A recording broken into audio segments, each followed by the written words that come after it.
Well, hey guys, Silly Tuck here, and welcome back to an episode of ECW Extreme Championship Wrestling. I believe this is episode 29, and this is Hardcore Heaven. I'm going to do my best to get this up tomorrow, which is the 24th of December. I might even get it up today, which of course would be the 23rd of December. I want to get it up before Christmas so we can go off Christmas, have a little bit of a break, not too long. I don't want to put a time on it, though, just because, it's Christmas. It's family time, you know what I mean? You hang out with the people you love. Whether they be family or not family, I don't know, man. That's up to you. Or girl, that's up to you. I guess I never really counted for the fact that maybe women watch my programming. They don't, though, so. Yeah. Anyways, welcome to Hardcore Heaven. Tonight is a big night. Tonight we have the Sandman taking on Rob Van Dam in a clash of styles, if you will, a styles clash.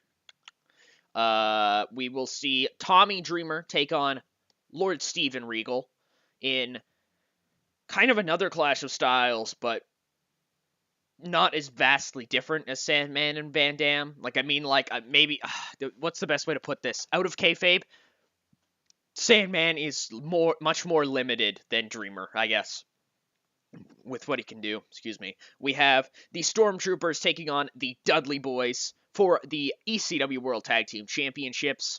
We will see Tazz face the young upstart, the underdog Spike Dudley, who challenged Tazz and wanted to test his mettle against one of the best in the company. And finally, our main event of the evening, Jerry Lynn, the ECW World Champion, taking on former friend Bam Bam Bigelow. If you remember, Bam Bam tried to attack Jerry Lynn, and that looked to really hurt Jerry emotionally because his friend turned his back on him, tried to hurt him. And, maybe we'll get some answers tonight on what Bam Bam was thinking. But anyways, we are in Barton Hall, as we were for last episode of ECW Hardcore TV. So without further ado, let's run the show. Also, you might be able to hear some music in the background. That's just Christmas music that people have pumping. Hopefully it's not too distracting. We have a show opening promo from Paul Heyman, a generic kind of, I don't want to say generic, but, he runs down the feuds. Dreamer and Sandman taking on Regal and Van Dam, respectively, and our main event of Jerry Lynn versus Bam Bam Bigelow. He highlights the past couple weeks and the build to this show. We get a 43D as Joey Styles and Joel Gertner welcome us all to Hardcore Heaven 1998. And the crowd chants EC Dub, as they like to do when they open these types of things. Tommy Dreamer comes down the ring to kick us off. Man in the Box hits. Tommy Dreamer walks down the ring with Beulah McGillicuddy. Tommy Dreamer has a kendo stick in his hand, just like his buddy, his pal, the Sandman, probably would later on tonight. And he walks down to the ring preparing for his match against Lord Steven Regal. And, who will be victorious? In a 72 B- in a bout that had great wrestling and good heat, Steven Regal defeated Tommy Dreamer in 27:51 by submission with a Regal stretch. So this match is really back and forth. Dreamer gives it everything that he has. Tommy Dreamer fights with his heart more than he fights with his fists. That's something that I always like to think about Dreamer. He gives it his all. He pours his soul into this match, trying to defend the mentality of ECW, the revolution. But he's not able to do it. Regal is a better wrestler at the end of the day, and he's able to outwork Dreamer, despite the fact that Dreamer controls his fair portion of the match with not just weapons and brawling. Dreamer pulls out some really nice moves.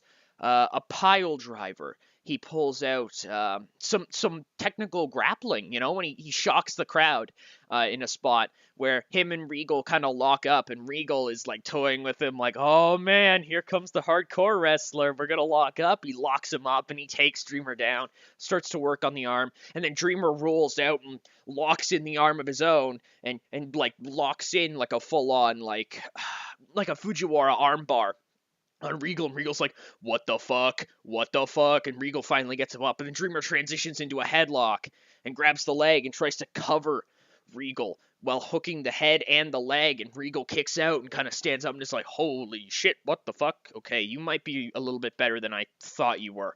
But overall, really good match, and I'm very proud of this result.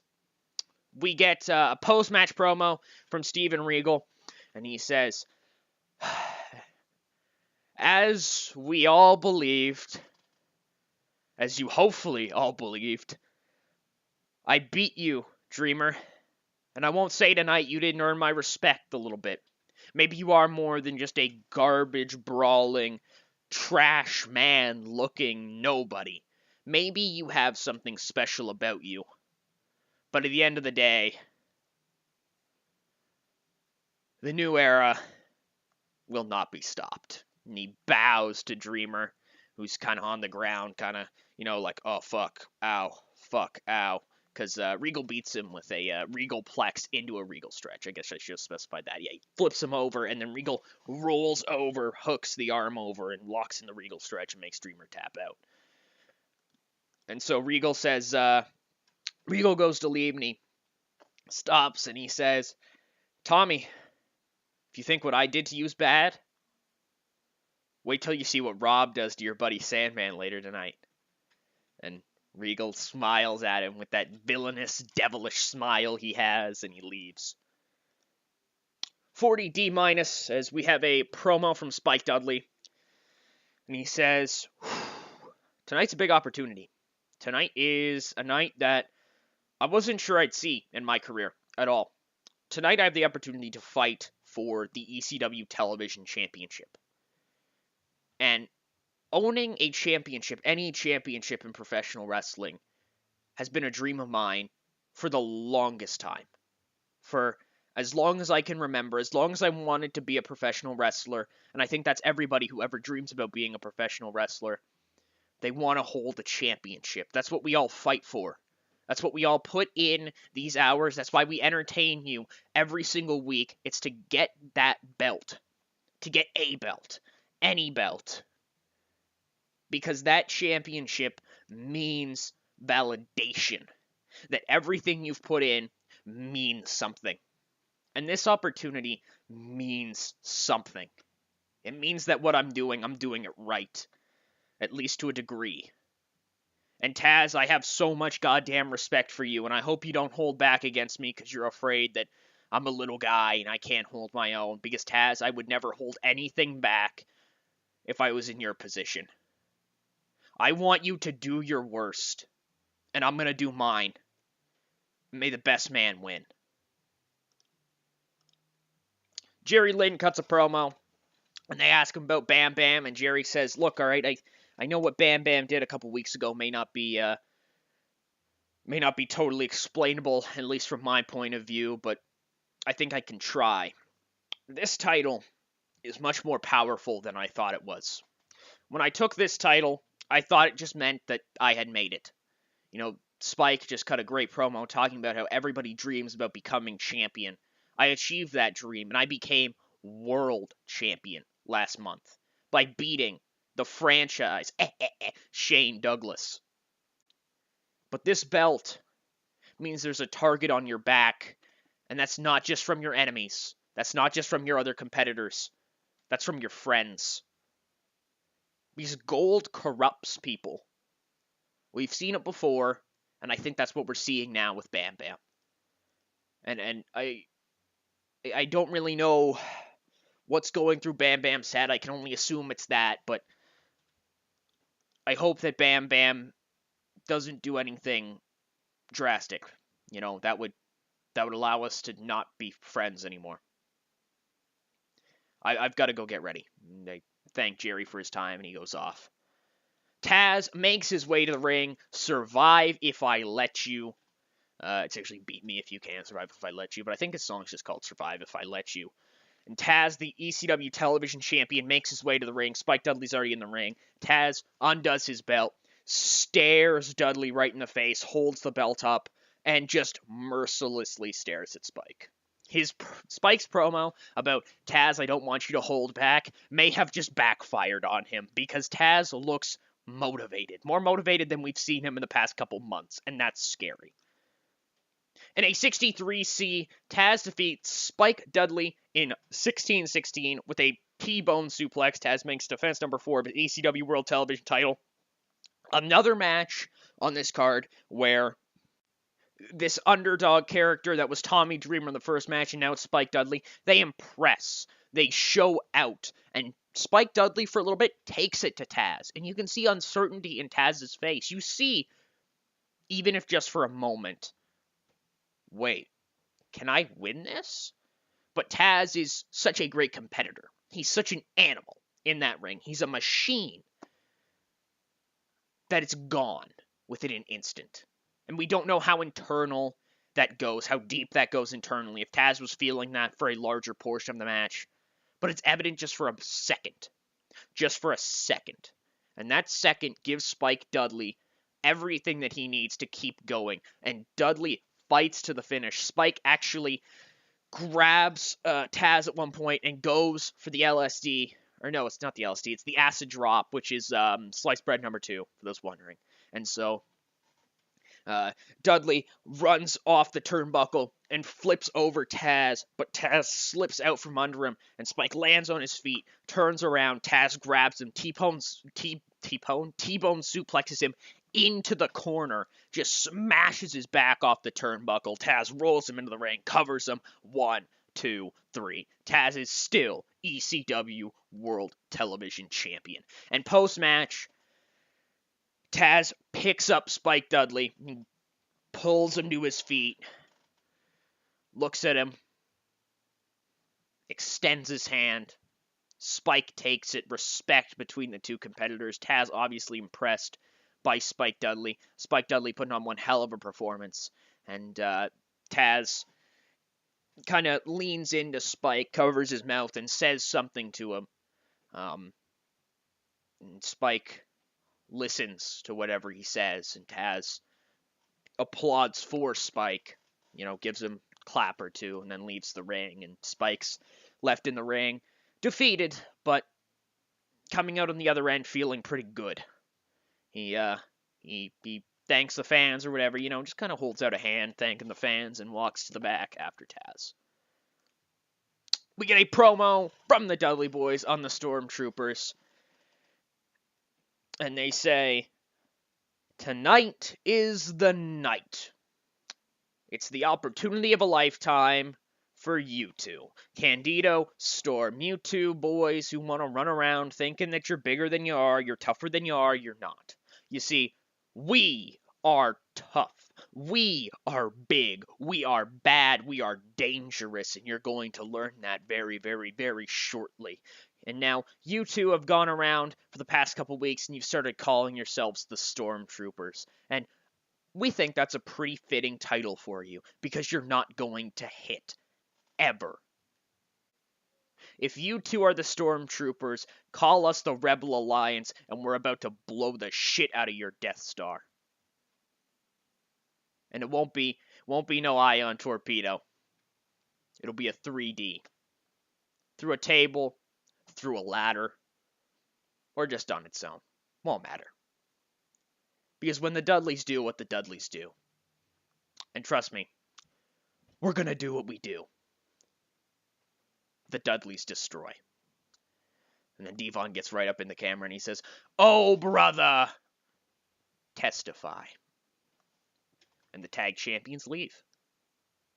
As Sandman is with Woman backstage, and they're asked about Tommy Dreamer's loss, and Woman says, obviously it's disappointing. But now, Tommy Dreamer, he's a nice guy, but he doesn't have the killer instinct. This man, the Sandman, has the killer instinct. I've seen him do things to people that I didn't think were humanly possible from a cruelty standpoint. This man has done things that other people would be put in prison for. But you want to know why the Sandman wasn't put in prison? Because he's too goddamn dangerous. If he was put in a prison, he'd do those things to inmates, or even worse, he'd do them to the guards. People are genuinely scared of the Sandman, and tonight you're going to see that. Rob Van Dam calls himself the whole fucking show. Well, guess what? The Sandman's the showstopper, and tonight you're about to get your clock rocked, jackass. The Stormtroopers make their way to the ring. For the first time, they come to the ring with the Imperial March playing, as Storm has like a Stormtrooper helmet on, and he takes it off when he gets to the ring. And he throws it out into the crowd. It's just like a toy kind of one, if that makes sense. You know, we're not losing money on it. And the Stormtroopers with Dawn Marie wait in the ring for the Dudley Boys, and Dudley Boys come down to the ring. It's time for your World Tag Team Championship match. In a 65 seed, but that had good wrestling with decent reaction from the crowd, the Dudley Boys defeat the Stormtroopers in 22-25 when Bubba Ray Dudley defeated Chris Candido by pinfall with a 3D. The Dudley Boys make defense number 1 of their ECW World Tag Team titles. So overall, this match focuses around big man, little man dynamic. We've seen that before with the FBI, but this time, the Stormtroopers aren't cowards, right?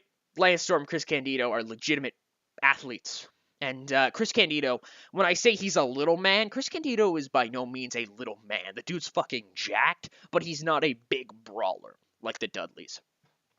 So the Stormtroopers going to use their agility to try to get around the Dudleys, try to work away, but finally their game plan slips, and when they do slip, the Dudleys do what the Dudleys do. The Dudleys destroy. Dudley death drop.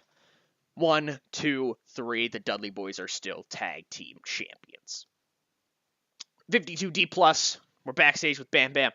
Bam Bam says, I heard what Jerry said earlier, alright? And I love Jerry. Jerry's my pal. Jerry's my friend, alright? And what I did to Jerry, I was wrong, okay? I messed up. I let my brain slip. I don't know what he's talking about with gold corrupting. Do I want to be champion? Of course I want to be champion. Everybody wants to be champion, especially ECW World Champion. I don't know a single guy back here who wouldn't want to be world champion.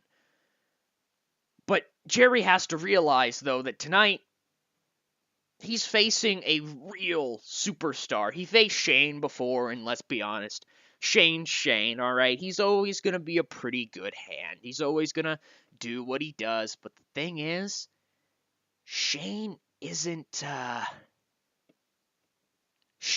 me. Shane hasn't worked for the WWF. Well, he did, but I think even he'd like to forget about that. Shane hasn't worked with some of the biggest names.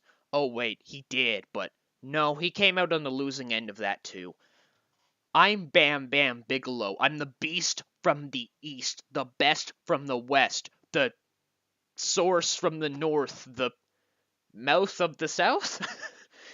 And tonight, Jerry Lynn, I love you, pal, but you're gonna get fucked up. Rob Van Dam makes his way to the ring.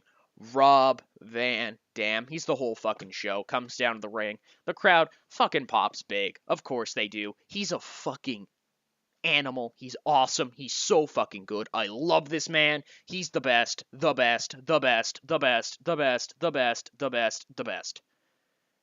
Then we move into Sandman, Rob Van Dam. Wow, that did really well. 75 B-. Excuse me. And about that, great wrestling, good heat. Rob Van Dam is the whole fucking show. He will not be stopped. He beats the Sandman at 13:34 by pinfall with a frog splash. So Van Dam's able to best Sandman, and it's pretty obvious that Van Dam is the much better professional wrestler. But Sandman has the weapons, man. He's got that edge. If he gets his hands on the weapons, Van Dam's fucked. And there's a couple times where Sandman gets his hands on weapons and Van Dam is fucked. But Van Dam holds out, hulks up, does his shit, whole fucking show. 5-star frog splash off the top rope. Hits him 1, 2, 3. And the New Era are 2-0 tonight. They complete the sweep. I mean, I guess it's only like 2 matches, but whatever. They've beaten this old relic, both of these old relics of an era past, and the New Era reigns supreme. And Steven Regal comes down to the ring, and he hugs Rob Van Dam, and the two of them celebrate in the ring. And they actually go out to kind of the area or whatever, and there's a fan in like a New Era hoodie, and Regal pulls out like a marker of some kind, and they both sign it, and they hand it back to the fan, and Van Dam actually stands up on the barricade in front of the fan, like he stands up on top of the barricade, balances himself. Regal kind of holds him up there because we've only got the metal barricade, so it's kind of hard to stand on him. So Regal helps him, and Van Dam goes, "Rob Van Dam." The entire crowd joins in unison, and the New Era leave Barton Hall victorious. Jerry Lynn makes his way to the ring without any further ado. Jerry Lynn comes to the ring to... Is it Deep Fear by Replica? Or is it just Fear by Replica? I don't remember Jerry's theme. I feel fucking ashamed, but I don't remember it. But anyways, Jerry Lynn comes to the ring with the title. His first entrance, his first defense as champion. Jerry Lynn taking on Bam Bam Bigelow, the beast from the East. Will Jerry Lynn be able to pull it out? He does. In a 75 B-, Jerry Lynn once again shocks the system. And he beats Bam Bam Bigelow, locks in that cross arm breaker, and makes Bam Bam tap, defeats his friend, defeats his buddy, defeats his pal. And Bam Bam looks pissed post-match, but Lynn celebrates champion. Bam Bam doesn't do anything. He just slides the outside, holds his arm, and looks disappointed in himself. Angry, almost. And one hell of a fucking match that was. Jerry Lynn is still champion, and he put on one hell of a showing tonight. Spike Dudley was used too much. Fuck you. So the show increased our pop. Okay, I want to tell Bam Bam he's the fucking man because I kind of pissed him off a lot. I want to tell Rob Van Dam he's also the fucking man, and I want to tell who's somebody I could tell that they're pretty great. I could tell Tazz that he's pretty great because Tazz is pretty great. Bam Bam seemed pleased. Van Dam was pleased. Tazz seemed pleased. So there's a Brian Blair. There you go. He's part of the Killer Bees with Jim Brunzell. They're BB. Get it? Haha. Actually, I guess it's like triple B, but there's a J, so it's like BBJB. Big bald. Okay. All right. So. Okay, so the show was awesome. Great. So we're just doing great stuff. I'm very happy about that. We did it. There's an Elo Di Palo memorial show. I don't know. Sylvester Stallone's frustrated, even though like nobody fucking wants him to just go off and make some movies. Kawada and Dr. Death won the fucking All Japan Pro Wrestling Unified Tag Team Championships from Ace and Kabashi. So that's kind of cool, I think. Sandman needs time to heal. That's understandable. I used him back-to-back on shows and kind of high work rate matches. Van Dam thinks Lance Storm's very good in the ring. You should push him. Of course I will. We got a pay-per-view buy rate of 0.03. Is that up? Actually, I think that's down. Which is pretty crazy. We got... Oh, shit. Yeah, fuck, that's down. What the hell? What the hell happened? What happened? Because we went from 0.5... to 0.7 to 0.3. What did CyberSlam was a TV show. What did Guilty as Charged get? 0.5. Huh. Weird. That's okay, though. No worries there. Bam Bam's gonna be fucking pissed. I don't give a fuck about Bam Bam at this point, okay? Bam Bam's a fucking bitch, and I'm just gonna fucking murder him. We're making money, though. We've got 5,000 gained this month, so that's looking pretty good. We always seem to make money pay-per-view months, which is good, because we used to not make money during pay-per-view months. Overall, though, I think we're doing pretty alright for ourselves. I'll just run down a couple sections here. There was somebody who mentioned there are a lot of good workers on this list. Oh, trust me, I know there's a lot of good workers. You want to see my short list for a minute? You know what? Okay, I'll show you guys my short list. Why not? I'll just run it down here. You can just see the talent that I have in mind for this company. And every single month when new workers come in, you know what I mean? They generate.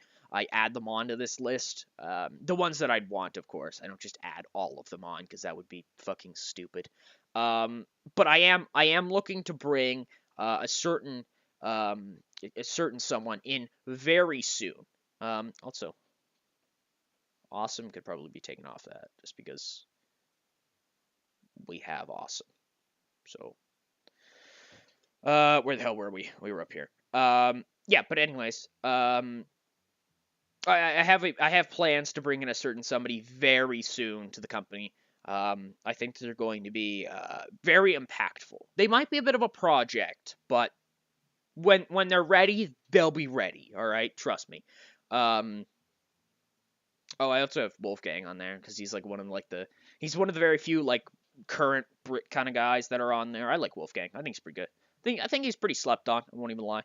But anyways, that's beside the point. Anyways, somebody will be coming pretty soon. I might hold out just a little bit longer. You know, I don't want to rush things with this. You know what I mean? I want to slowly bring in new talent. Because I don't like TEW saves where people just instantly splooge, you know what I mean, and just grab all these different guys, right? Because like, I think Putty put it best, and I quote Putty a lot when it comes to these things, because, I mean, do I have to say it? I think Putty's a fucking genius when it comes to a lot of things. It was a real pleasure working with him on anything. I mean, like we still talk off and on and stuff like that. That's not the point though. Anyways, he said that why play a certain company if you're just going to bring in the same people every single time? And that's something that he really quotes more about the C-verse, but I definitely feel it. And it's something that I've kind of strived to kind of take into my I guess playing of TW. If you didn't want to play If you wanted to play ECW, you'd want to work with the current roster of ECW. You wouldn't want to bring in all these different guys right away. You know what I mean? You'd let time progress. Like an example of that is, what's a really good example of that? Why would you want to play ROH if you were just going to bring in a whole bunch of New Japan guys? Why not just play New Japan?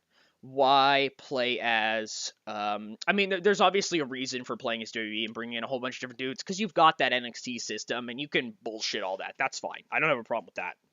Like, why play as TNA if you're just going to bring in a whole bunch of like ROH guys or like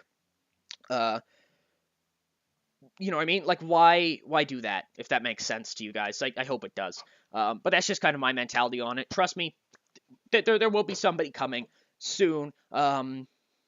I will probably expect to debut them next month, just because that's kind of what I'm feeling right now. Our next event will be, oh shit, okay, this is, do you guys want to see how okay, you know what, fuck it, alright, I'm just gonna take you guys, like, behind the scenes, all this episode, I don't really care. So this is my kind of other save, this is how I tested a couple things originally when I first started it, but this is how I've done, and this is how I've checked. I mean, I guess there wasn't really a reason to not check on the other one, but like this is how I've been checking. Yeah, okay, so it'll be Heatwave. We'll be doing Heatwave next month. That's how I've been checking events and stuff like that when I'm already like in an event, if that makes sense. If I'm like on ECW, because typically, right, I sim to the next episode of Hardcore TV, and then I wait for a little bit. You know what I mean? I go off and I do something. I play whatever games, you know, maybe I'll wait a day, maybe 2 days, maybe it'll be like a week like it was these past couple times. That's my fault from you guys as a content creator. I failed in that aspect. I'm sorry. I get inconsistent at times. That's my fault. I fuck up. I'm only human, and I'm a pretty shit human at that. No, I'm kidding. I mean, well, am I kidding? Whatever.